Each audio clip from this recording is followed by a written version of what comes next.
Here we are at Hell's Half Acre in Wyoming. And as you can see behind me, it's a lot bigger than half an acre. And this is an area where we can see the Wind River Formation. The Wind River Formation was deposited in the Eocene. At that time, we had the Casper Arch off that way. And the Casper Arch is an uplift related to the Laramide orogeny, the same mountain building event that created the Rocky Mountains between about 70 and 55 million years ago. So as the Rockies were forming, the Casper Arch was being uplifted and sediments were washing off the Casper Arch, creating the Wind River Group. And so these are all kinds of siltstones and claystones and even some lenses of sandstone. And one of the neat things about the Wind River Formation is it's made of two members here.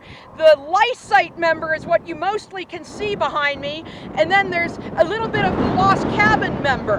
And they actually meet at an angle to each other, which tells us that in the Eocene, when this was being deposited, there was still a little bit of activity and uplift going on in the Casper Arch.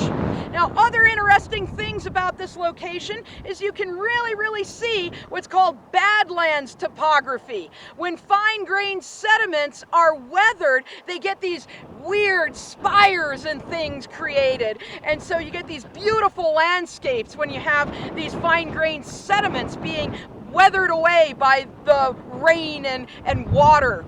Other interesting things include the fact that a lot of fossils have been found here as well, including primitive primates and early horses.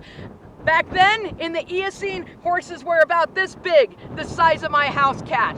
And fossils like that were found in the rocks behind me.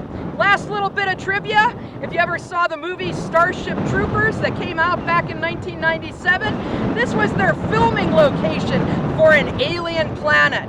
And a nice suitable place for something like that, Hell's Half Acre.